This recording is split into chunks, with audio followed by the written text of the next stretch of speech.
Bonsoir, peuple de Dieu. Comment allez-vous ce soir? Dis à ton voisin, tu es au bon endroit.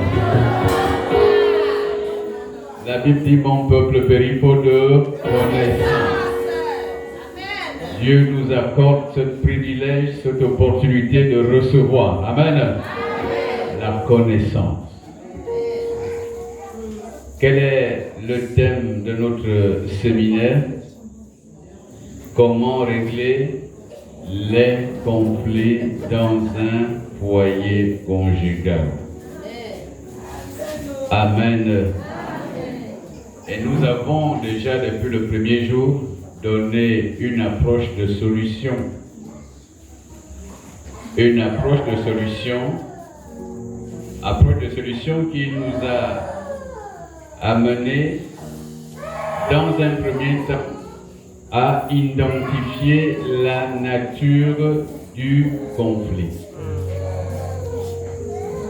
Donc, si vous ne connaissez pas la nature du conflit qui vous oppose à votre partenaire, ça veut dire qu'il ne serait pas possible que l'on puisse trouver une solution. Il faut d'abord discerner la nature du conflit. Amen. Amen. Nous avons dit, comme le MC tout à l'heure l'a rappelé, quelle est la première nature que nous avons vue? Première nature du conflit. Conflit protecteur.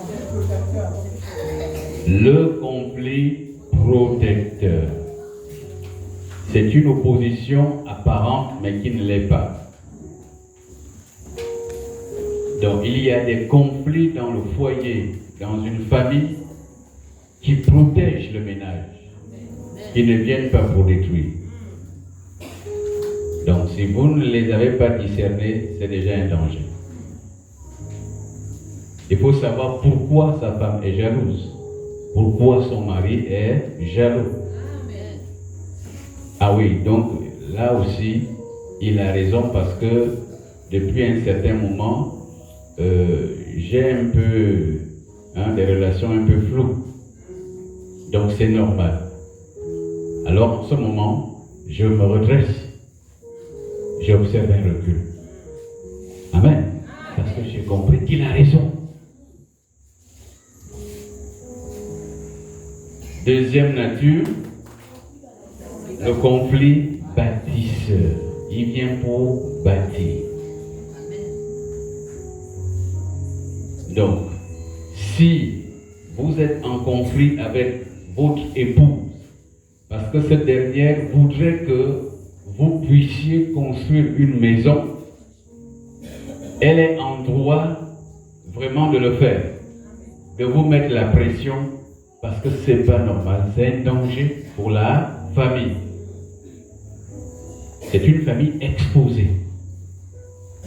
Maintenant, demain, après-demain, on ne sait pas, nous ne sommes pas maîtres de notre soupe de vie. Tu décèdes, maintenant la famille va où? Elle avait raison. Et Dieu te montrera qu'elle avait raison.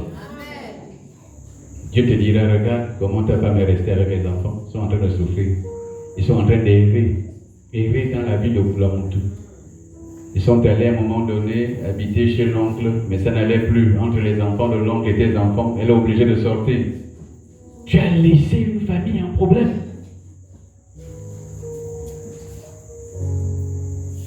Donc c'est un conflit. Il y a ce qu'on appelle des conflits bâtisseurs. Troisième nature, le conflit du genre. Genre masculin, genre féminin.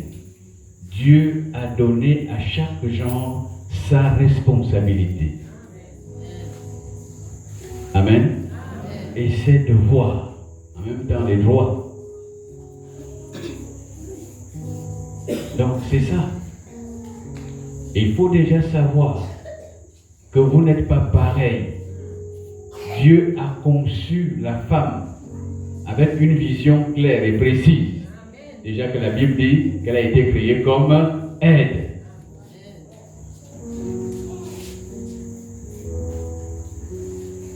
Tes désirs se porteront vers sent pas les femmes. Hein. Tes désirs se porteront vers... Oui. Ah, bon, maintenant ça c'est la conséquence après.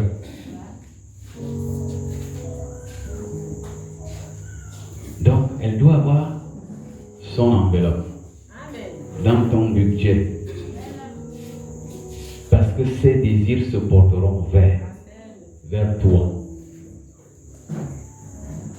Et si ta femme n'est pas présentable dans la vie de Kulamoto, tu es responsable de cette situation.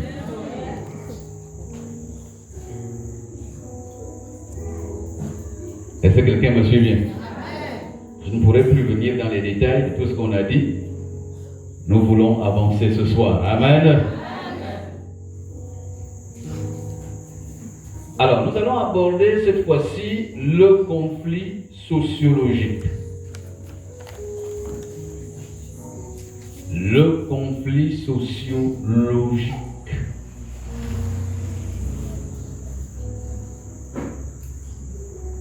La sociologie est une science qui étudie les phénomènes sociaux et des relations humaines. Ce qu'on entend par sociologie. Et cette science nous présente un certain nombre de différences qui peuvent exister entre les partenaires, donc l'homme et la femme. Et nous voyons aussi que ces différences peuvent être source de conflit si on n'a pas une certaine maturité. Ça peut être source de conflit. La différence sociologique. Dans cette différence, il peut arriver que le couple, au fait, n'ait pas un même niveau de vie. Ils peuvent ne pas avoir un même niveau de vie parce que vous sortez d'une famille, l'autre sort d'une autre. Amen. Amen. Le niveau de vie n'est pas le même. Ça peut être source de conflit. Si vous épousez une femme, donc provenant d'une famille aisée, alors, elle a été habituée à prendre son petit déjeuner le matin, elle a son déjeuner à midi, elle a son dîner le soir. Maintenant, on arrive chez toi, il n'y a plus de petit déjeuner. Parce que toi, tu as été habitué à rouler comme ça. Est-ce que quelqu'un me suit bien? Tu as été habitué à rouler comme ça. Deux fois, on est sorti des familles où, avant d'aller à l'école, tu mangeais le manioc avec le piment. L'autre avait son petit déjeuner. Voilà qu'ils ont décidé de vivre ensemble. Est-ce qu'elle me suit bien? Ça peut être source de conflit.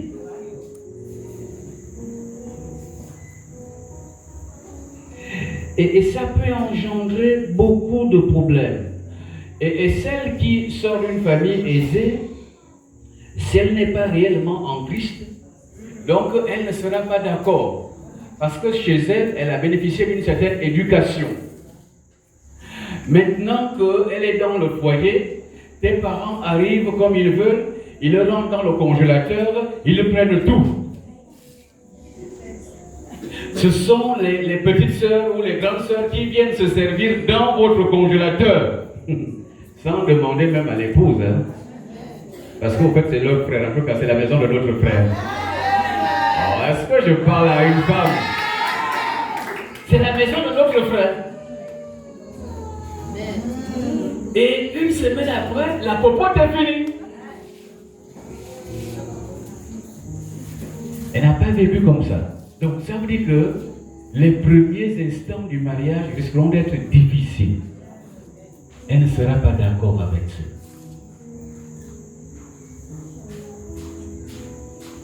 Est-ce que quelqu'un me suit bien? C'est ça, les sources de conflit. Bon, maintenant, si celle-là, qui sort d'une famille aisée, avait aussi à son tour compris quelque chose. Bon, déjà que le fait de s'allier à quelqu'un, décider de vivre avec quelqu'un, tu adoptes ses conditions de vie. Est-ce que les hommes sont dans la salle? Tu m'as trouvé en train de manger le manioc avec le piment, donc je vais t'initier à ça aussi, puisque nous sommes une seule chair.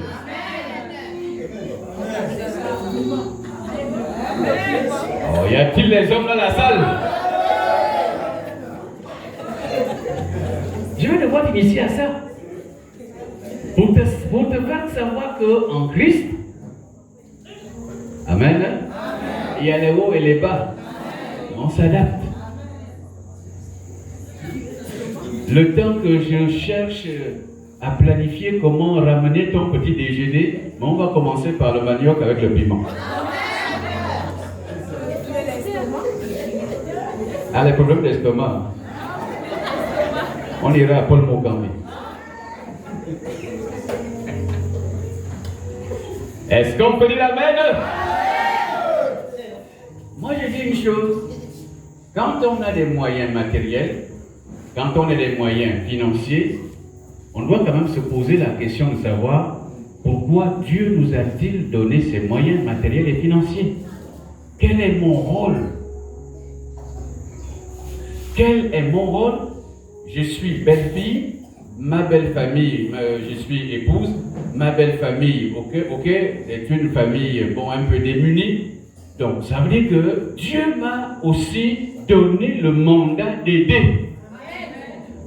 C'est pour ça que nous avions dit ici en 2019 que, au fait, le couple doit savoir élaborer ce que nous avons appelé le budget familial. Ce sont les deux qui vont s'asseoir pour concevoir ce que nous appelons ce soir le budget familial. Dans le budget familial, il y a des volets, il y a des rubriques. Il faut une rubrique action sociale. Action sociale 1, orientée vers l'église. Action sociale 2, orientée vers ta belle famille. Donc ça veut dire qu'après 3 mois, après 6 mois, il faut quand même poser un acte. Mais il y a des gens qui vivent comme ça. 1 an, 2 ans, 3 ans. Il n'oppose aucun acte vis-à-vis de sa belle famille. Ça veut dire qu'on n'a pas compris les Écritures. Matthieu chapitre 25. Est-ce que quelqu'un me suit bien? Matthieu chapitre 25, à partir du verset 31. Écoutez bien.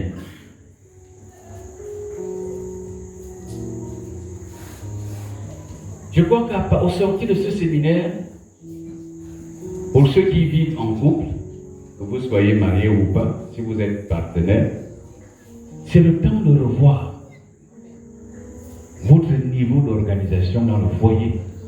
Ah oui, c'est vrai, chérie, vraiment, il n'y a même pas une planification envers ta famille ou envers la mienne, il n'y a rien.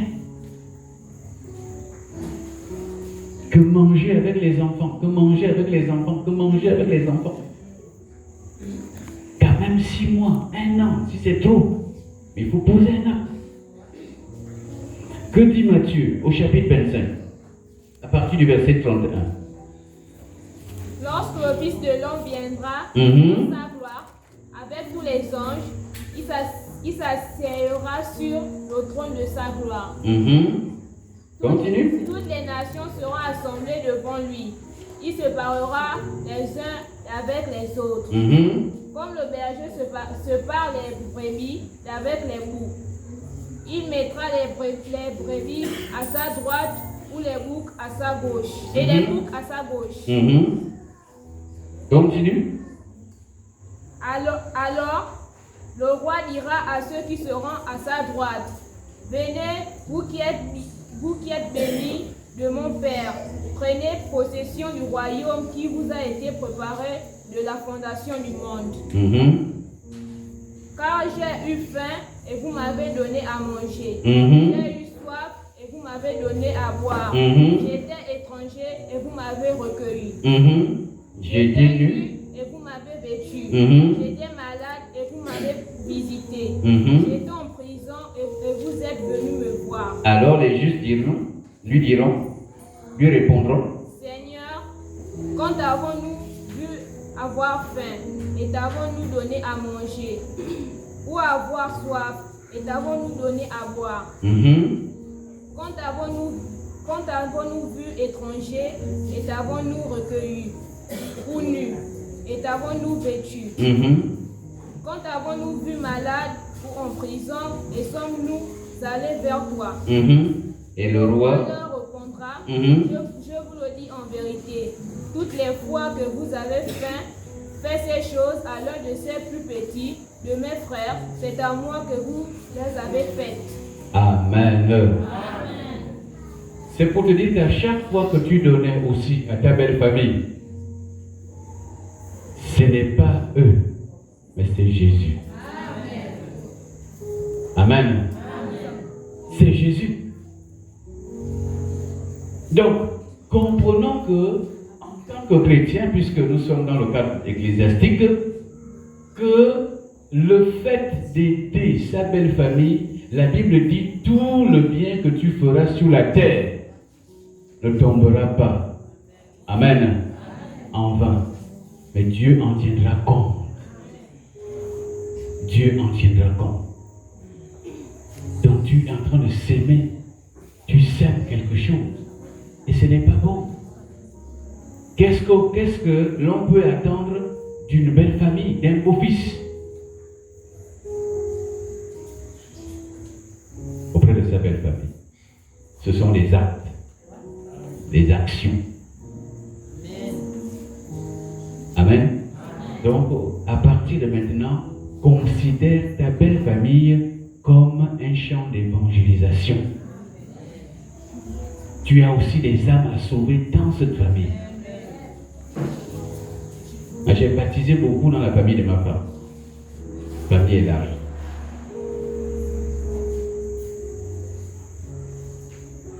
Est-ce qu'on peut continuer? Dans le conflit sociologique, vous avez la différence culturelle. Vous avez ce qu'on appelle la différence culturelle.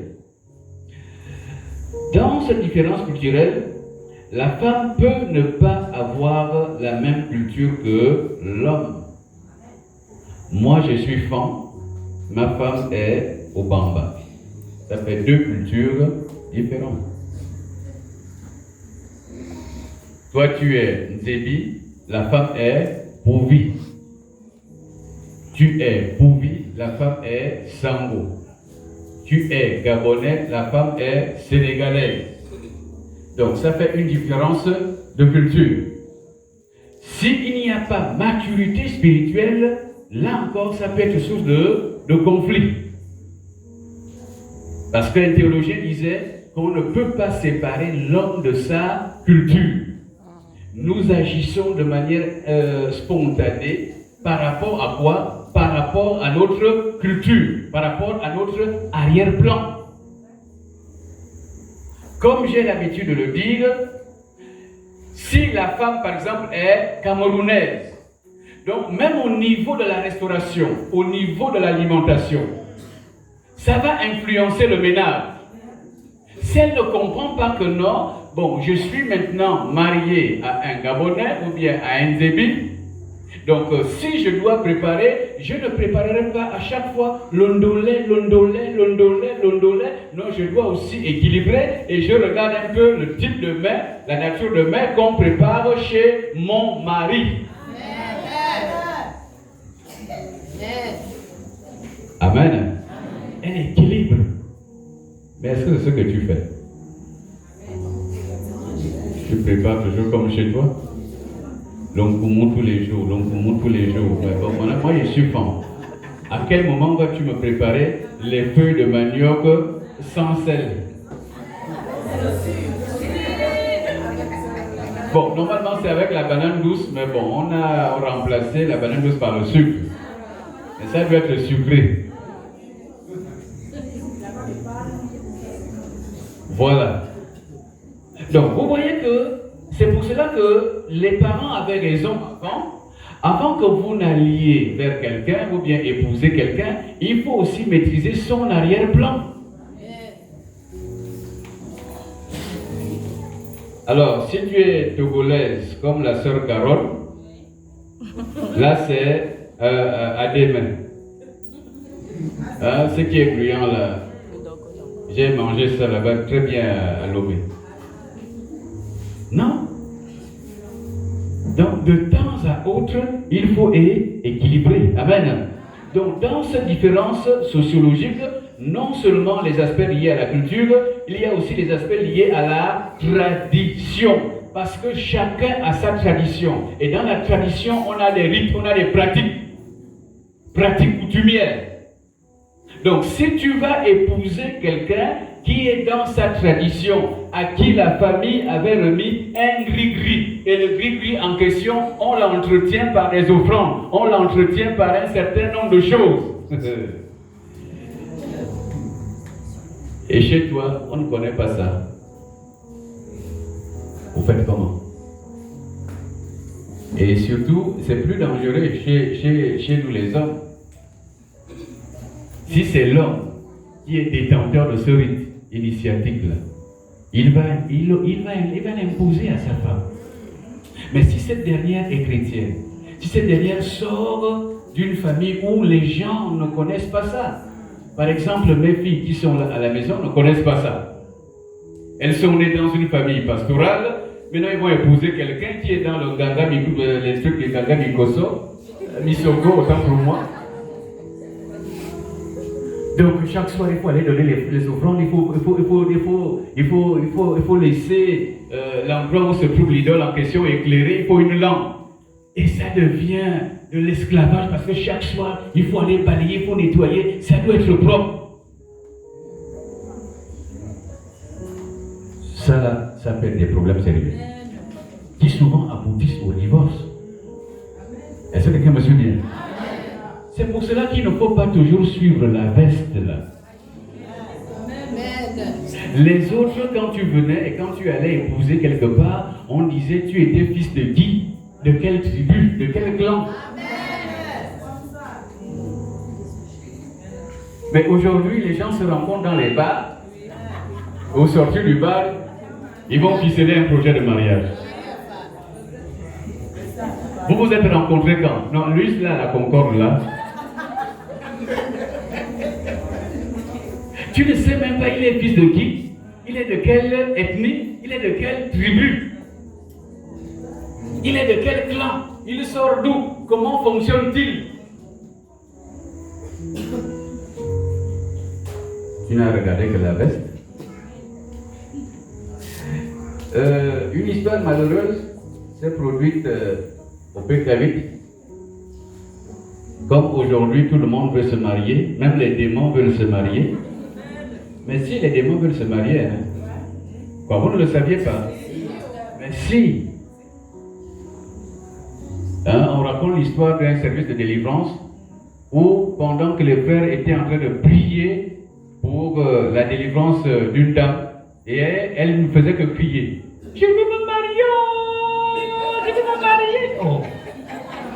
Qu'est-ce que le mariage a à voir avec ça? Donc les autres avaient compris qu'elle était tellement obsédée. Elle était envoûtée. Et généralement, ce sont des femmes qui ont des missions bien précises sur le plan démoniaque et ténébreux. Donc l'esprit ce jour-là a été dévoilé. Est-ce que quelqu'un me suit? Comme elle était tellement obsédée par la pensée du mariage, il faut quand même discerner. Discerne d'abord, prie d'abord. Tu risquerais d'épouser un démon. Maintenant, un monsieur va se présenter à elle. Ce monsieur était rosicrucien. Oui. Mais elle ne le savait pas. Il avait même commencé à fréquenter l'église. Il visitait l'église. Elle a dit au pasteur que non, mais pasteur, mais il vient déjà à l'église, c'est bon. Et ce monsieur a fait un faux baptême. Il n'était pas réellement engagé. Parce qu'il avait pour objectif, normalement, d'avoir cette sœur. Maintenant, que va-t-elle constater? Elle va constater qu'après le mariage, le frère a dit à la sœur, ah, bon, vraiment, tu sais que On a été trop bousculé là, l'organisation du mariage, les rencontres, les réunions. Donc là, je ne serai pas à l'église ce matin. Vraiment, tu diras au pasteur que je ne serai pas là, vraiment, je suis fatigué. Vraiment qu'il puisse m'en excuser. Ok, d'accord. La sœur est allée, oh, mais le marié n'est pas là. Oh, vraiment, il est fatigué. Bon, d'accord, ok. Le dimanche après. Oh non, je suis toujours fatigué, vraiment, écoutez au pasteur que je suis fatigué. Ah, bon, ok. Troisième dimanche. Non, vraiment, je n'ai pas le temps. Tu as vu comment j'ai travaillé en semaine? Vraiment, je ne peux pas être à l'église. Ah, elle a commencé à s'attrister. Quatrième semaine, il a trouvé encore une autre raison. Cinquième semaine, il a trouvé une autre raison. Jusqu'à ce qu'un jour, il a clairement dit à la sœur, non mais tu m'embêtes. Je te fais savoir que je ne suis pas chrétien. Moi, je suis adepte d'un cercle. Au fait, ce qui m'intéressait à l'église, c'était toi. Et sache qu'à partir de maintenant, tu ne donneras plus la dîme et tu ne partiras plus à l'église. Femmes, soyez soumises.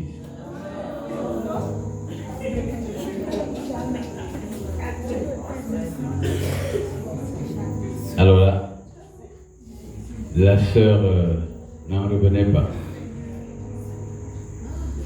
N'en revenait pas. Elle a commencé à pleurer. Elle est allée voir le pasteur. Donc le frère était dans la rose croix.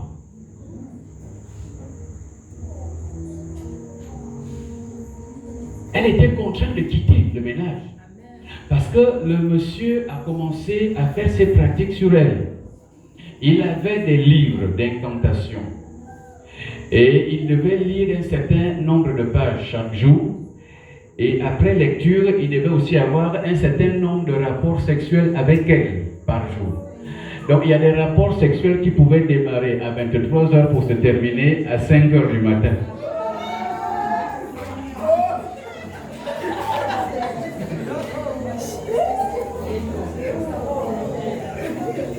Mais c'est ça le mariage, non? De 23h à 5h. Le jour suivant, le match doit reprendre.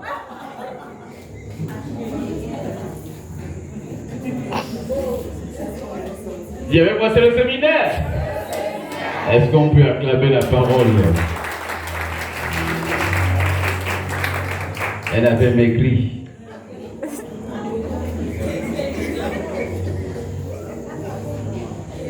Mais c'est ça quand on regarde la veste. Et généralement, les femmes aiment le mensonge.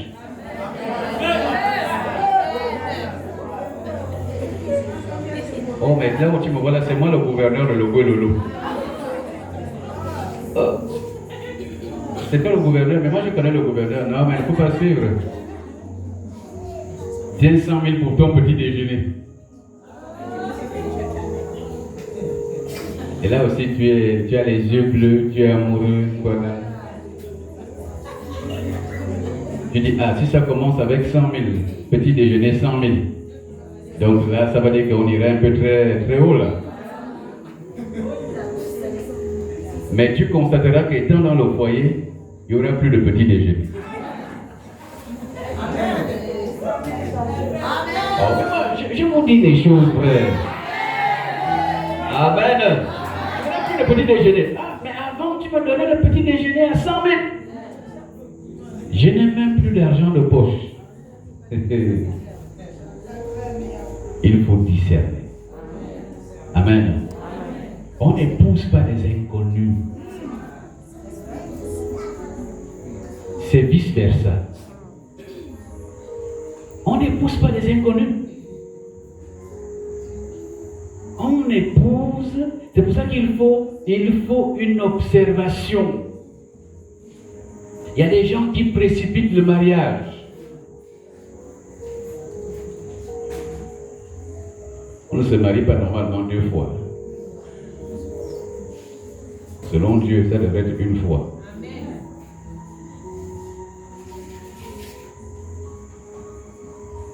Amen. Est-ce que quelqu'un comprend quelque chose? Est-ce que je peux continuer? Voilà, en fait, toutes les réalités qui aujourd'hui détruisent les ménages dans notre pays.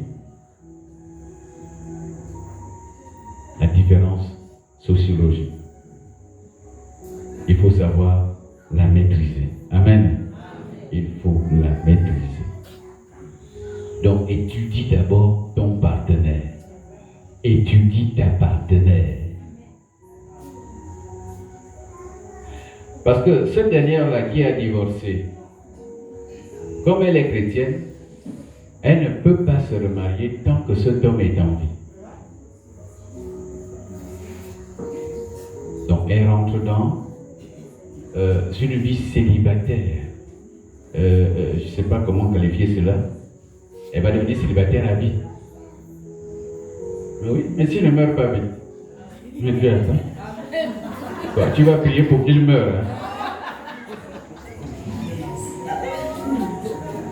Dieu ne veut pas t'exaucer parce que Dieu, lui, il veut sauver.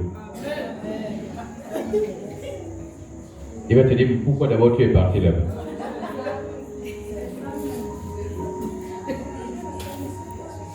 Que Dieu nous aide ce soir. Amen. Nous abordons une autre nature de conflit, le conflit intellectuel. C'est ça, maman. Hein? Le conflit intellectuel. Le concept intellectuel, donc du conflit, met surtout en exergue les problèmes d'éducation. C'est encore une autre paire de manches. Ça met en exergue les problèmes d'éducation, car l'homme et la femme peuvent ne pas avoir le même niveau d'éducation et d'instruction. Ça peut être une source de conflit. La différence intellectuelle peut être une source de conflit si on n'est pas, bien sûr, régénéré. Bon, aujourd'hui, il y a quand même un souci dans notre société. Lorsque vous avez une femme fortement instruite, c'est compliqué, hein? C'est compliqué parce que elle va toujours dire aux hommes, tu n'es pas mon genre. Comme elle est diplômée, elle a ses diplômes, elle est cadre, donc il faudrait forcément qu'elle épouse un cadre. Ce sont des questions qu'on abordera demain. Puisque demain, on verra en atelier à 18h comment faire le choix de son partenaire. Ça va nous aider. Et aller épouser une femme intellectuelle, alors la dot aussi sera à la dimension de son niveau, de son bagage. Donc ça, c'est une dot de 2 millions. Hein. C'est ça, ou bien 3 millions, 5 millions. 10 millions.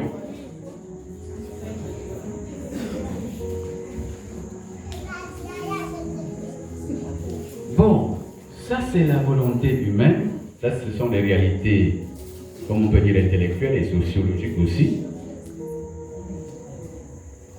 Bien, maintenant, quelle est la pensée de Dieu? Et maintenant, si Dieu te disait que ce cordonnier-là est ton mari, alors que tu es médecin,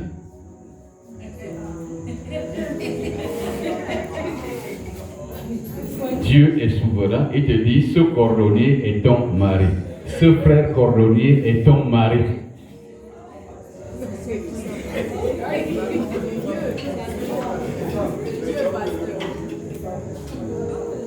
Est-ce que les hommes me suivent?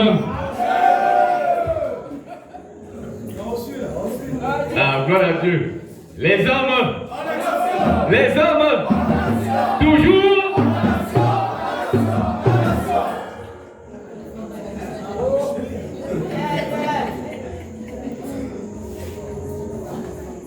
C'est un problème. C'est un problème parce que si elle n'est pas brisée, ce ne sera pas facile. Elle n'acceptera pas.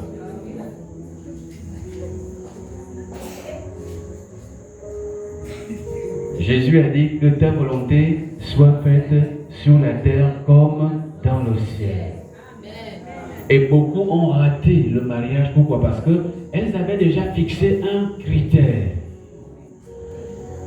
basé sur le sien, c'est-à-dire que son statut.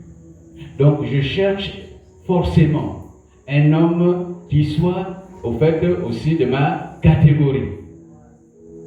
Alors que Dieu a dit, tel est ton mari.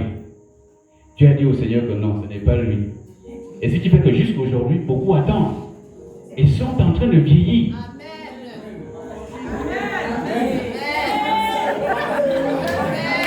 Oh, est-ce que quelqu'un me suit bien? On va casser cette barrière ce soir au nom de Jésus. Oh, mais pasteur, moi j'ai regardé dans l'assemblée, hein, je ne vois rien. Hein. Tu ne vois rien comment?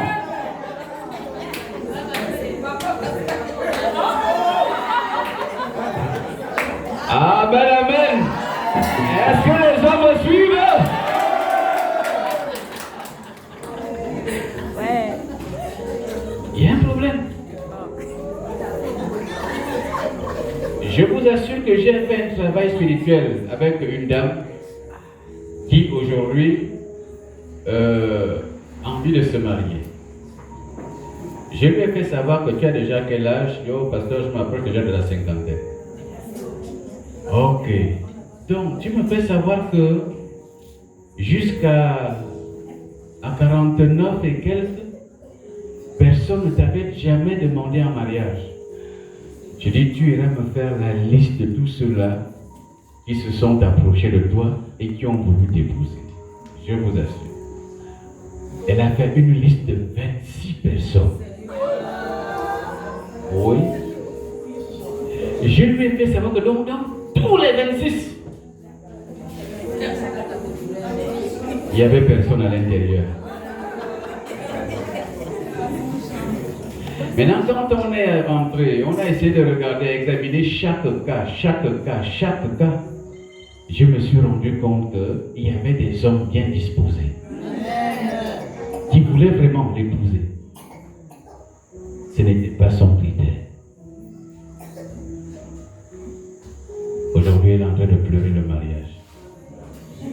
Je lui ai dit vraiment, si tu aspires à ce que nous avons appelé ici le deuxième toucher, vraiment, il te faut te repentir.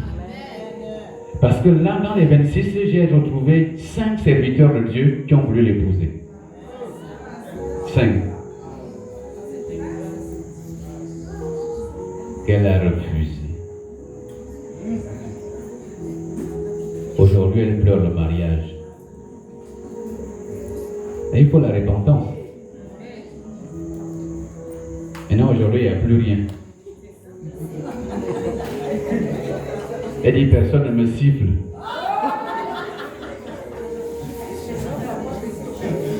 Mais c'est la conséquence de ton péché. Parce que tu as regardé ta catégorie. Ce n'est pas un problème de catégorie. Amen. Il est vrai que c'est une réalité, mais en Christ, on peut s'adapter. En Christ, on peut trouver ce que les autres appellent le point d'accord. Sans oublier que la Bible dit, est-ce que quelqu'un me suit même? La Bible dit dans 1 Corinthiens 7,15, quelqu'un lise. 1 Corinthiens 7,15. 1 Corinthiens 7,15. La Bible dit, si le non-croyant se sépare, qu'il se sépare. Le frère ou la sœur ne sont pas liés dans ces cas-là. Ok, alors on dit au verset 7 plus précisément. Car sais-tu, femme, si tu sauveras ton mari, ou sais-tu, mari, si tu sauveras ta femme. Amen. Ça veut dire quoi en d'autres termes? Ça veut dire que Dieu peut te donner un homme qui n'a pas le même niveau d'éducation que toi. Mais tu peux bâtir ton nom. Nous avons le merveilleux témoignage du feu pasteur Pierre Gaëtan. Je vois que beaucoup connaissent son témoignage. Il est même venu ici à Koulamoutou. Le frère s'est arrêté au CP2. au CP2. Et le frère a épousé une sœur qui avait sa maîtrise en français, professeur de français. Vous voyez les gars? Elle a prié, le Seigneur lui a dit, c'est ton mari. Bâtis ton époux. Améliore son niveau d'éducation et d'instruction. Et lui-même, il rendait témoignage. Que quand il prêchait, la femme notait, et à la fin de la prédication, dit, ah chérie, regarde, tu as fait tant de fautes. Revois ça, revois ça, revois ça. Et c'est comme ça qu'il s'est amélioré au fur et à mesure. Amen. Il s'est amélioré. Et c'est pour ça que cet homme, quand il prêchait, mais tu avais l'impression qu'il était d'un grand niveau intellectuel. Parce que la femme avait fait un travail. Elle a bâti son mari.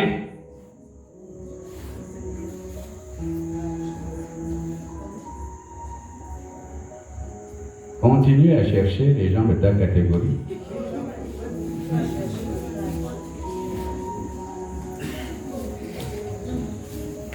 Gloire à Dieu si c'est la volonté du Seigneur. Mais si ce n'est pas la volonté du Seigneur, tu risquerais de terminer demoiselle. Non, mais je suis clair, si ce n'est pas la volonté, c'est pas moi qui dis, si ce n'est pas la volonté du Seigneur, je suis clair dans ce que je dis.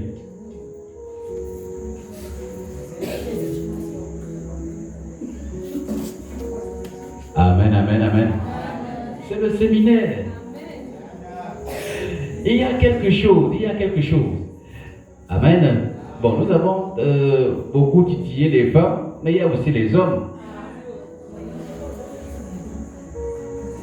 Oui, il y a aussi les hommes. Mais ce que nous décelons chez les hommes, c'est quoi? Les hommes aiment les femmes non instruites.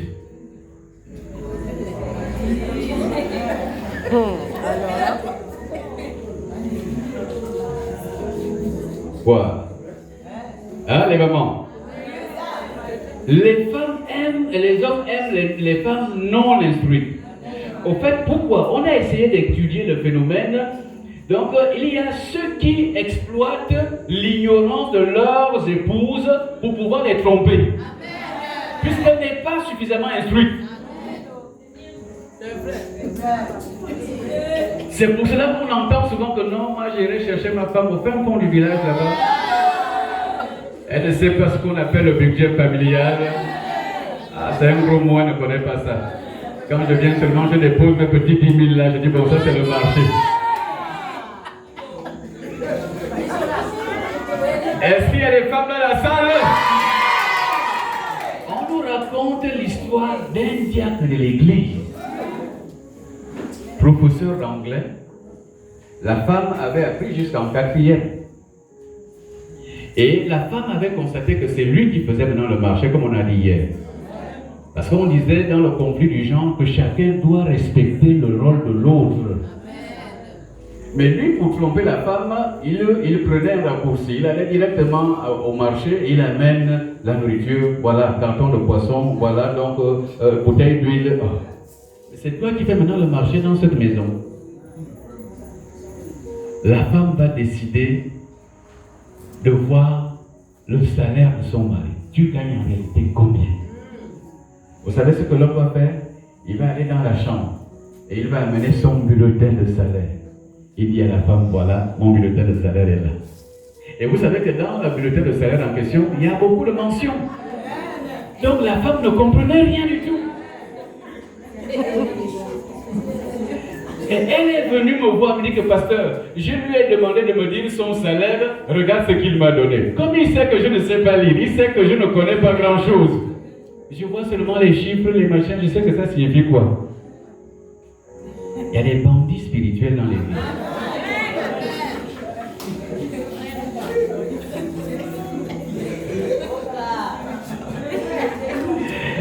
Est-ce que quelqu'un me suit bien?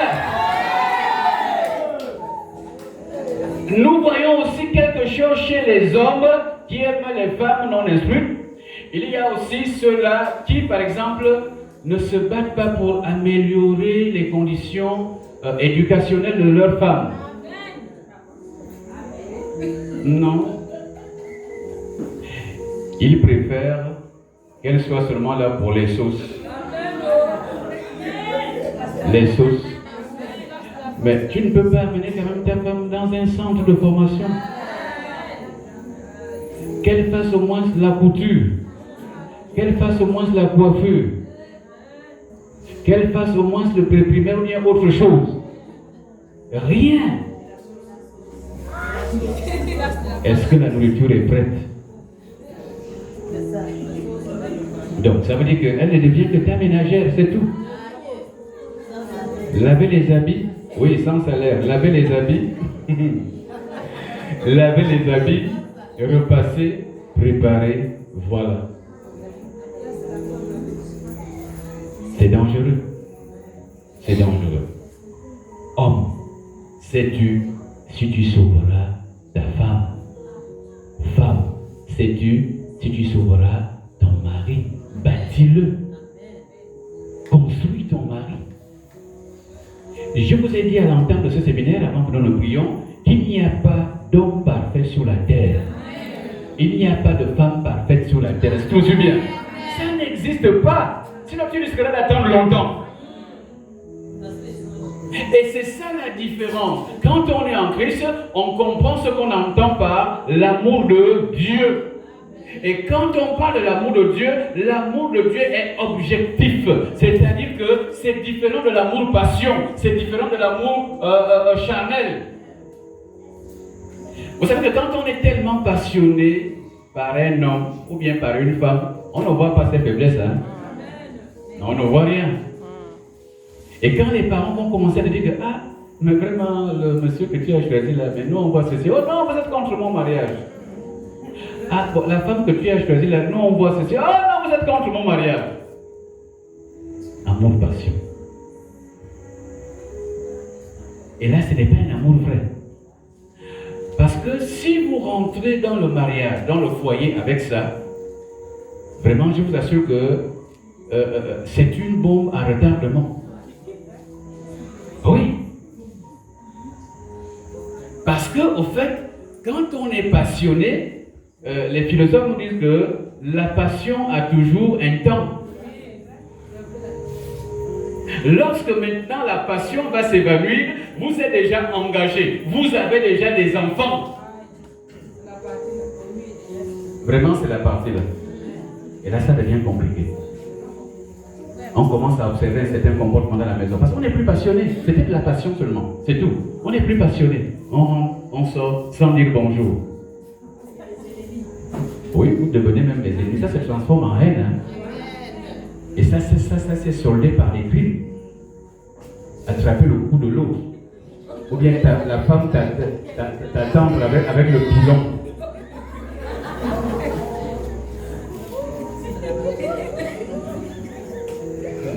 Amen, amen.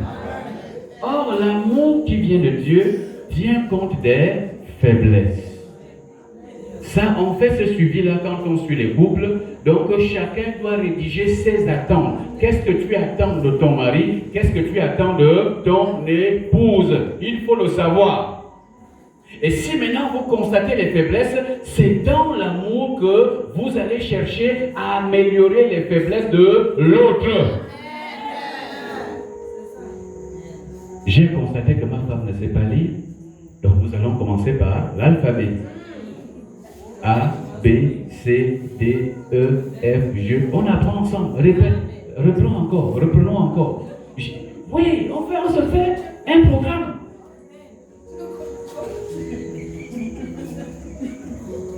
Oh, est-ce qu'il y a une mamans? Est-ce qu'on peut acclamer?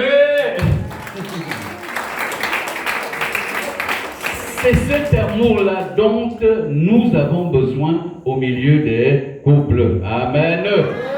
L'amour bâti, l'amour construit.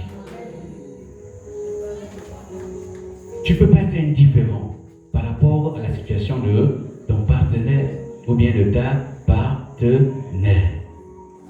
Et les problèmes aussi toucher les enfants. Vont toucher les enfants. Parce que si nous n'avons pas un même niveau d'instruction, ça va jouer sur l'éducation des enfants. Il y a ceux qui ne verront pas l'intérêt d'exiger aux enfants de suivre le journal, parce que bon, toi, si tu t'intéresses, c'est ton Nouvelas, par exemple. Oui, je sais que beaucoup de femmes sont dans ça. Les marmites se brûlent dans les cuisines à cause de Nouvelas. Et donc, ce qui fait que ce que tu fais, tu ne réalises pas que derrière un film, il y a une philosophie. Donc, lorsque l'enfant est là, puisque c'est ce qui est là tous les jours, il est obligé de suivre. Donc, ce qui fait qu'à l'âge de 9 ans, l'enfant est déjà amoureux. Parce que dans ça... Est-ce qu'il y a des hommes dans la salle? Mais oui, c'est des questions d'amour dans Nouvelas. Mais le mari va dire que, ah, ma femme, est-ce que tu sais que c'est dangereux pour les enfants? Oh, laisse-moi ça. Vous voyez? Ça va créer des problèmes. Quel est le modèle d'éducation que tu as pour tes enfants? Toi qui es là ce soir, en tant que mère, en tant que père, quel est le modèle? Quel est le modèle? Que Dieu nous bénisse ce soir. Que Dieu te bénisse ce soir. Je crois que tu peux bâtir ton mari. Je crois que tu peux bâtir ton mari. Je crois que Dieu te donnera la force de bâtir ton partenaire. Je crois que Dieu te donnera la force de bâtir ta partenaire. Je crois que Dieu nous donnera la force de bâtir nos familles. Élevons toutes nos voix et remercions le Seigneur tous ensemble et demandons à Dieu de nous aider. Demandons à Dieu de nous aider. Demandons à Dieu de nous aider.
Sa faiblesse ce soir.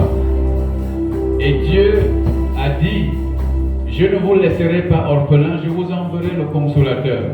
C'est pour cela que la semaine dernière, nous avions prié pour que l'Esprit de Dieu nous donne la force. L'Esprit de Dieu nous donne l'intelligence.